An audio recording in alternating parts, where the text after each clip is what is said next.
amigo mío es el politólogo Julio Chile, un hombre que le dedica su tiempo a escudriñar la política en todas partes del mundo.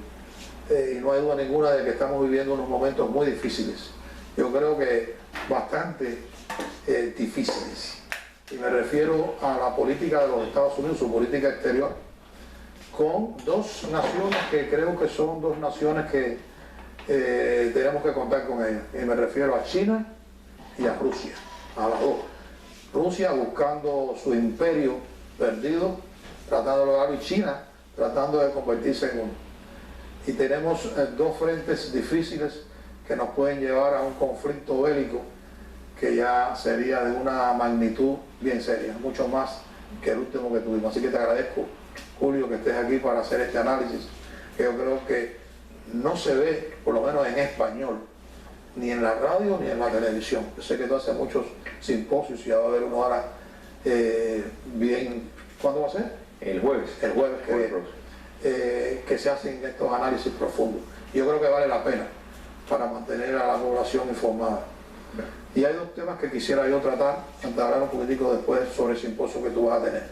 Y es precisamente la situación con China y estas islas artificiales o los arrecifes que existían, que se convirtieron en mucho más grandes. Estamos hablando de bastante tierra y bastante mar en una región importante. Y el comportamiento o los mensajes de ambas naciones. Estamos viendo de que hubo un destroyer norteamericano que entró en las aguas que ellos dicen jurisdiccionales de 12 millas de esa isla artificial. Y hubo un aviso, un mensaje de China, no lo vuelvan a hacer, no pueden violar. Y entonces ahora se hizo ya sabiendo que se iba a violar por el secretario de Defensa. Así que no fue ninguna persona cualquiera, fue un importante miembro del gabinete del presidente. Y lo hicieron a esconfeso. Ahí hablaron, se pusieron acuerdos, se mandaron mensajes, pero eso puede desbaratarse en un momento. La visita del presidente chino a algunos países de esa región, ya se reunió con el presidente de Vietnam, se va a reunir ahora el sábado se va a reunir con el de Taiwán, después del cual el 41 no había habido una reunión. Y yo me imagino que todo eso es basado en buscar la manera de cómo sacárselo a los norteamericanos e incluirlo en su área de influencia. ¿Cuál es tu análisis sobre esto? Y si tú ves, como lo veo yo, que a lo mejor estoy un poco equivocado, de la peligrosidad que tiene esta situación en esta región. No, mira, Luis Guillermo, te agradezco la invitación y tu palabra tan gentil. Siempre un placer estar contigo aquí en Foro 17. Es realmente alarmante. En otras palabras, se ha dicho desde hace tiempo que China lleva una guerra asimétrica contra el mundo libre, y lo que tú estás describiendo es manifestaciones que primero, y esto hay que recordar, y yo insisto que de no haber dejado la actual administración un terreno tan flojo, de haber hecho una relajación tan grande de movidas estratégicas que los Estados Unidos, bajo la administración del presidente Obama, en efecto abandonado, ha sido denado por Rusia y por China. Y lo de China es sumamente alarmante. Ellos primero están haciendo un acercamiento con un adversario que es Vietnam, precisamente enarbolando la bandera del socialismo, como que tiene esa... Porque sigue siendo Vietnam, sigue siendo comunista, y recuérdate que China también jugó un papel importante cuando Vietnam, porque cantidad de chinos se mezclaban y pasaban a ser soldados como fueran soldados vietnamitas para defender el Vietnam del Norte. En aquella época era completo. Sigue siendo todavía comunista. Por supuesto, por supuesto. Tuvieron un determinado distanciamiento porque Vietnam se hace con la Unión Soviética, pero estamos viendo ese territorio tratando de acercar. Lo que estamos viendo con Taiwán es algo que desde hace tiempo, cuando Deng Xiaoping en efecto modificó el modelo económico del año 78, lo primero que hizo fue atraer a los chinos que estaban viviendo en Taiwán y Hong Kong y Macao para que invirtieran, y hubo devolución de propiedades a muchos de los que invirtieron. En fin, se buscó un arreglo. Ahora estamos viendo este coqueteo que llevan desde hace años con el poder político, las fuerzas políticas en Taiwán. Pero una reunión importante. Importantísimo, porque China considera el Pacífico su dominio. Japón es un obstáculo. Yo no creo que ellos se vayan a acercar a Japón, aunque también ya están tratando de buscar ese tipo de diálogo. Pero yo no creo que porque Japón para el chino tiene un recuerdo no muy positivo. Claro, y las relaciones con los Estados Unidos de Japón pues tienen precisamente, o sea, el modelo que estamos viendo en Japón, el éxito democrático de Japón en gran parte el resultado de la ocupación norteamericana y las bases que dejaron ahí con el gobierno que tomó posesión en Japón. Pero sin lugar a dudas, China, por medio de la economía, hemos visto cómo ha ejercido una influencia extraordinaria y la sigue ejerciendo. Esto es lo que muchos refieren como la guerra asimétrica, donde por un lado es tu amigo, o bueno, tu aparente amigo, y por otro lado te está espiando, está subvirtiendo tus instituciones. Y el ejemplo que tú usaste de las islas es un motor de prueba, donde así de la nada inventan un territorio inexistente, lo llaman de ellos, y están distanciando a barcos, principalmente de los Estados Unidos del mundo libre, están buscando su espacio obligatoriamente. Entonces, este es el problema cuando se tiene una política exterior floja. Yo creo que la administración de Obama hizo bien en mandar su ministro de Defensa a que estuviera encabezando ese buque que atravesó ahí, y sin duda es una tensión tremenda. ¿No crees tú que China, cuando envía el mensaje de que no le teme a los Estados Unidos y que no le teme a un conflicto bélico con Estados Unidos, sea un mercadeo, propaganda, o tú crees que tenemos que tomarlo seriamente? Y si lo tomamos seriamente, ¿crees tú que el comportamiento de los Estados Unidos de enviar al secretario de Defensa en un portaavión que estaba lejos y después llevarlo en un avión a ese acorazado y dejarlo ahí en aguas jurisdiccionales, ese jueguito no puede crear un conflicto en el cual nos veamos nosotros envueltos de una manera mucho más directa con China? ¿Y qué beneficio nos pudiera traer eso a nosotros en estos momentos? Los chinos descubrieron que le está yendo muy bien con esta estrategia. Recuerde cuando los soldados norteamericanos en efecto se enfrentaron a los soldados chinos en Corea del Norte, pues en efecto perdieron pero ganaron, o sea, perdieron pero ganaron, en el sentido de que Corea del Norte se mantuvo, o sea, que había dentro de... Fue para Corea del Sur también.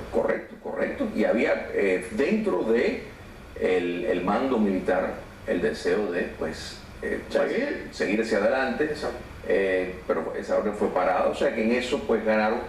Pero de esta otra fórmula ha demostrado mucho más eficaz. Entonces yo creo que es retórica, pero uno no puede dudar de que los chinos... ¿Crees que es retórica? Sí, yo creo que en este momento sí. Tal vez en otro momento sí pudiera ser real, pero en este momento es retórica, es un juego de poner a prueba, a ver hasta dónde los Estados Unidos, porque están viendo la debilidad. Pero si hay una equivocación de cualquier militar y no oye que esto es, no lo entiende de esa manera, y se le va un cohete y le da a un barco o un avión norteamericano, y ahí se creó la situación. ¿Crees tú que este comportamiento, si no estamos dispuestos a entrar de una forma más rápida, debería de hacerse como este juego? ¿Debería de hacerse o no? Mira, yo creo que los chinos están viendo, por ejemplo, que Rusia está sacando un provecho extraordinario a la debilidad de la administración Obama, pues entonces ellos también están poniendo a prueba el músculo, están poniendo a prueba la voluntad de la administración norteamericana actual. Entonces, no creo que lo usarían, y sí creo que la centralización del mando militar está bien controlada. Las conversaciones que estuvieron teniendo fueron bastante respetuosas. O sea, Pero según yo he oído comentarios sobre eso, es de que dice que ambos campos militares son profesionales. Correcto. Y que se entienden en ese aspecto, pero las equivocaciones sufren, pasan. Pueden Y una equivocación se convierte ya en un problema mucho más serio. Correcto, correcto. Y efectivamente, y un incidente, pero digamos que salga un cohete y tumba un avión y después China diga disculpe, fue un error. ¿Se queda todo así? Se queda todo así. Los Estados Unidos por eso no va a ir a la guerra, igual que si fuera lo inverso. Si un barco norteamericano tumba un avión. Yo creo que es momento para que los Estados Unidos revisite esa alianza militar con potencias como Japón. Yo creo que hay que hacer un contrabalance en el área, y los Estados Unidos tienen que convencerse que no puede abandonar la posición de liderazgo, porque cuando lo echa a un lado, esa noción de multilateralismo en efecto es llenado por déspotas. Yo lo que veo es que el comportamiento, y he estado siguiendo la situación de China porque me preocupa bastante. Mussolini dijo que había que tener mucho cuidado con el peligro amarillo. Es decir, no es por la primera vez. Además, creo que nos deberíamos de preocupar y de dar un poco más de seriedad, porque hemos visto ahora hace poco también un submarino chino estuvo siguiendo unos destroyers norteamericanos. Lo habían detectado, pero bueno, lo estaba siguiendo. Es decir, estamos como jugando al gato y al ratón. Hubo también unos barcos chinos cerca de Alaska, estuvieron cerca del territorio. Es decir, es así. No sé. Mira, cuando vemos que China es el inversor más grande de América Latina, cuando vemos que quieren en Nicaragua pues construir un canal. ¿Por qué? Bueno, porque hay un problema ahí también, hay unas protestas tremendas para que eso no suceda. Pero ellos están atrás precisamente, tienen una agenda y tienen una agenda hegemónica. O sea, la noción de que la Guerra Fría terminó, primero, no creo que nunca terminó, tomó otra faceta y China está recobrando de nuevo su papel que por determinadas circunstancias, principalmente hambrunas y desastres económicos, no tenía la capacidad, pero ya la tiene, y estamos viendo manifestaciones de ese deseo de extender su poder cada día más. Y estamos viendo que y la cantidad de dinero que ponen para mejorar y modernizar sus fuerzas armadas. Y estamos viendo en Estados Unidos aquí a la inversa, que no estamos poniendo el dinero que se necesita para avanzar y tener más barcos. Correcto. No, tenemos un problema con eso. Un problema muy serio porque los Estados Unidos han estado invirtiendo en una marina que es mucho más ligera y está diseñada para responder a ataques más rápido. Sin embargo, el equipo más pesado, portaaviones diseñado para confrontar operaciones mucho más grandes, básicamente se ha abandonado. Y eso es un error, porque la marina norteamericana es sumamente útil, porque de ahí parten aviones, de ahí, o sea, tienen le da una movilidad que no lo tienen, y estar seriamente su capacidad en peligro si continúa en el declive en que está. Yo creo que los Estados Unidos tienen que hacer una inversión en su defensa, particularmente en la marina. Tiene que darse cuenta de que tanto China como Rusia es una amenaza y que tienen propósitos de subversión hegemónica, y la gran inversión china en los Estados Unidos, el comercio que tiene, tampoco ha sido casualidad. Esto establece un cabildeo permanente dentro de los Estados Unidos para no cuestionar a China, para precisamente virar el otro lado ante las grosas violaciones de derechos humanos, y eso es el peligro que nosotros hemos hablado en otro momento, de este comercio internacional completamente amoral que permite lo que sea, y nosotros lo hemos hablado de que la democracia a la larga va a sufrir si no escoge que no solo todo lo que importa es el dólar. La democracia lo que va a hacer es que se va a ir reajustando al modelo nuevo, que al parecer al gran capital le conviene, y los otros aspectos pues pasan a un lado, desgraciadamente. Pero esa es la realidad. Así es. Yo creo que de China vamos a tener que seguir hablando, porque todos los días hay noticias nuevas que provienen de esa área, porque creo que sí, China está caminando y no va a dejar de caminar para buscarse la hegemonía en el mundo. Y Estados Unidos está muy cauteloso de cuáles son los pasos que van a seguir. Y precisamente lo estamos viendo en esta región también del Medio Este. Sí. Es así. Solamente para añadir que la mentalidad norteamericana está anclada en la falsa noción de que si tú eres un socio económico mío, pues todo es permitido. Y no se da cuenta que ese socio económico, dentro de sus filas dictatoriales, hay empresarios que están ligados, que son el poder político, entonces que están conspirando para tu destrucción. Entonces, hasta que no entienda que el negocio de los Estados Unidos no puede ser solo el negocio, sino tiene que ser también un negocio, pero que mantenga determinada altura con quien está negociando, porque si no está dando la soga, como bien dijo Lenin. Pero también tenemos que entender que para Estados Unidos también desarrollarse, yo creo que las épocas han cambiado. Antes Estados Unidos era el único país que tenía esa capacidad, y ahora se comparte con otros países, ya no tiene la misma fuerza. Y entonces da la coincidencia que, por ejemplo, el mercado de China le interesan a los empresarios norteamericanos, pero es un mercado extremadamente grande.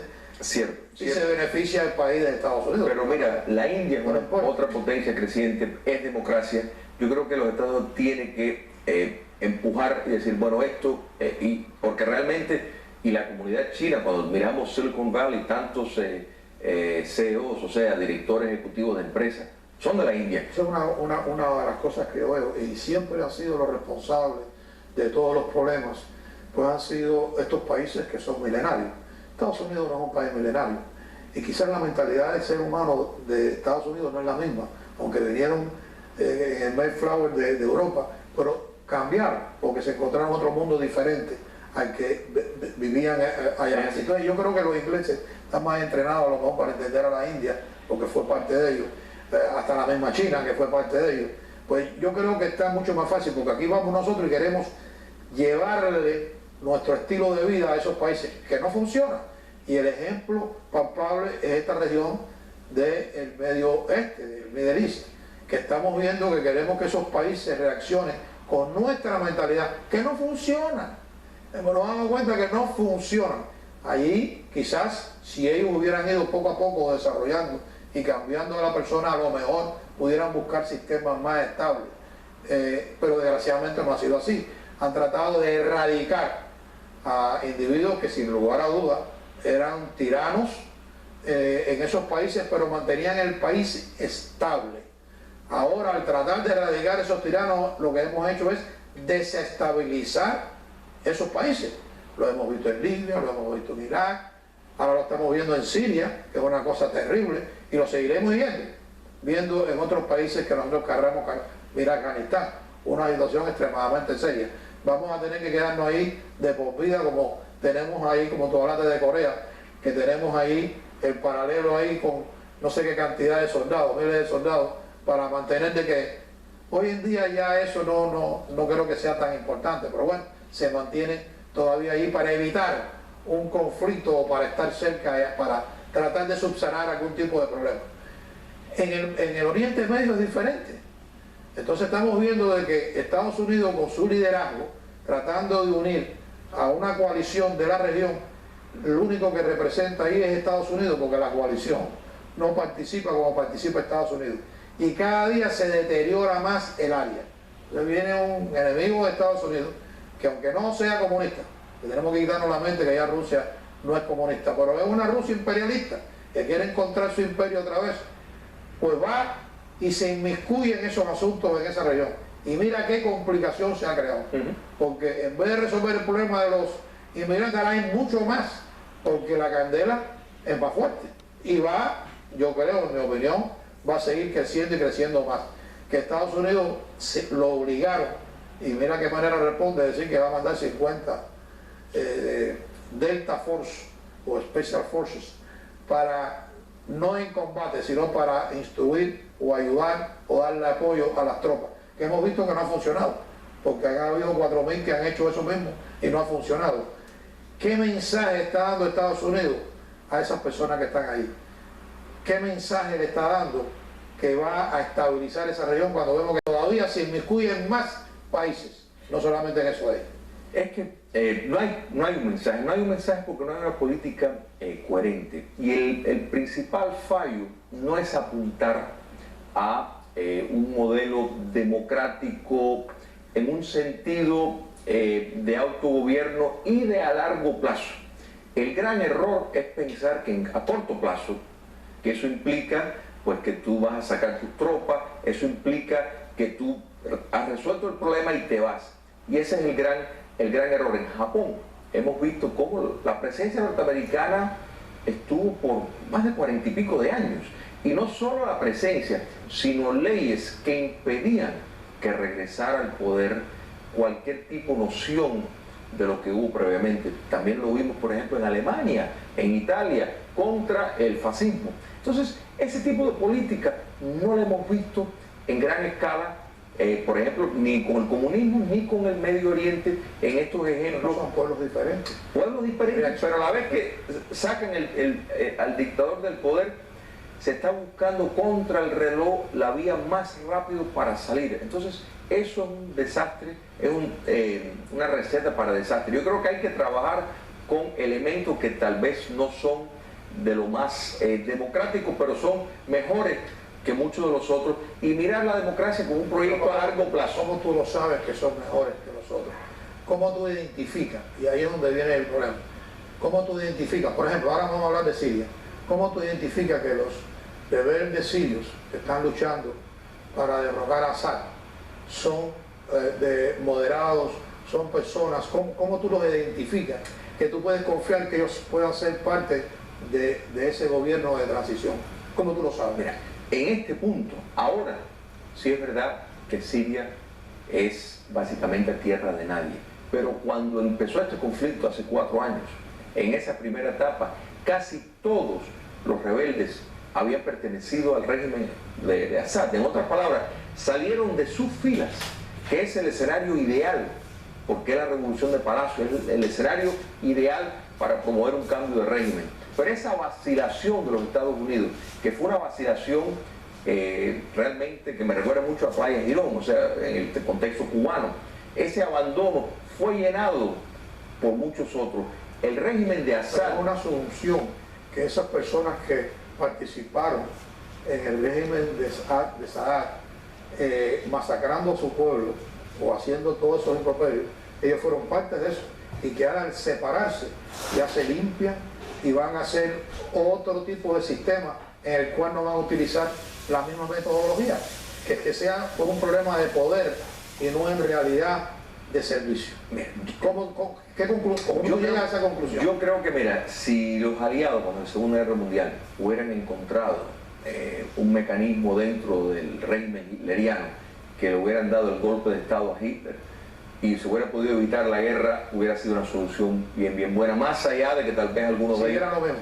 Correcto, sin Okay. que se hubiera parado. Yo creo que eso es una salida válida, y en Siria estaba presente, eran los primeros que estaban combatiendo. Es más, los elementos islámicos componían no más de un 15% por no solo la información de la CIA, sino de otros sistemas de inteligencia, incluyendo el de Israel.